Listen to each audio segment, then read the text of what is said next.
The toughest players to rank in fantasy football in 2021 right now on Fantasy Football Today in 5.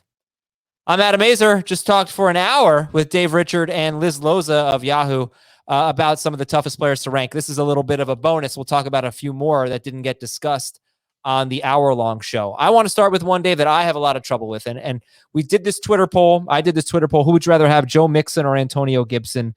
And it's basically 50-50 now. Gibson's slightly ahead, but I just think I can't believe how high people are on Antonio Gibson. I find him difficult to evaluate because J.D. McKissic is there, because Ryan Fitzpatrick, he threw to Myles Gaskin, but he doesn't have a great history of throwing to running backs. Because I'm still not entirely convinced, Dave, that he's not a wide receiver masquerading as a running back. He was very pedestrian when he wasn't facing the worst run defenses in football, basically, in Dallas and Cincinnati.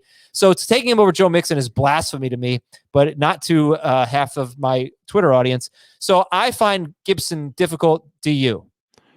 No, but I do have Mixon one spot ahead of Gibson. I'm willing to forgive Mixon for past transgressions and let him back into my fantasy roster if it's available between him and Gibson. And I get where you're coming from. I'm going to say the Washington football team thinks of him as a running back and not a receiver after he scored 11 touchdowns for them, had 206 touches last year, 170 of them came off of handoffs, and he averaged 4.7 yards per carry. I actually think there's more for him to do. I think he can be a little bit more efficient. He only had 4 games last year with more than 14 carries. He only had 36 catches. I think there's room for him to get more targets in this offense. He's difficult to me because people are just projecting this and he hasn't done it. I think he's a talented enough player who, by the way, was second best in the NFL in attempts per broken tackle, second to Mike Davis in that stat. That makes me believe that he can still create yards and get more work, whether it's a small bump in receptions, maybe only goes to 45 or 50 catches over a 17-game season. But I think he gets more carries and more work overall. I think Washington's excited about him. I think their offensive line will be a little bit better. And I think defenses are going to have to play them a little bit differently with Ryan Fitzpatrick under center. Not a lot differently. He's not a game changer, just a little bit. All right, let's talk about Tee Higgins. If Jamar Chase weren't on the team, I think Tee Higgins would be maybe a 4th-round pick in the CeeDee Lamb range. He was a top 15 receiver for me before Chase joined the Bengals. Right, so that could be a 3rd-round pick. And now Tee Higgins is going 25th overall. He's going at the end of round 5.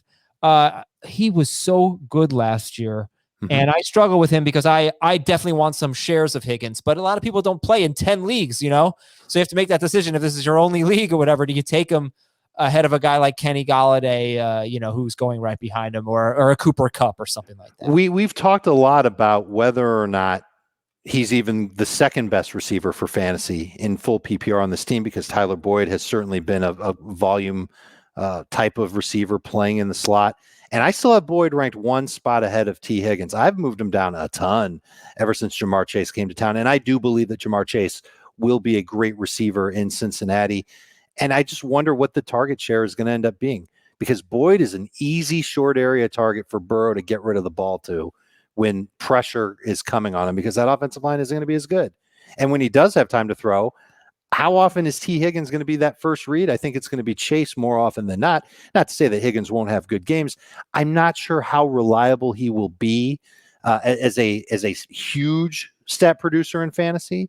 And to wit, last year, and this is before Jamar Chase even got there, he only had 15-plus fantasy points in 4 of 10 games with Joe Burrow. Now, he gave you 12 or more in 6 of 10 with Burrow. But I think that's the range that we're looking at with him on a week-to-week basis, which is good. But that's like a quality number 3 type of receiver. And I bet that Tyler Boyd ends up being a little more consistent. But Higgins might end up having more fantasy points end of year. But I bet Boyd has more games with 14, 15 fantasy points than Higgins does.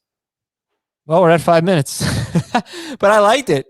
That was good stuff. I would just say that Higgins was so good last year that I'm worried we're going to be too low on him, Dave. I'm worried, but I look forward to continuing this conversation. So good last year, by the way, with Joe Burrow, not after the injury.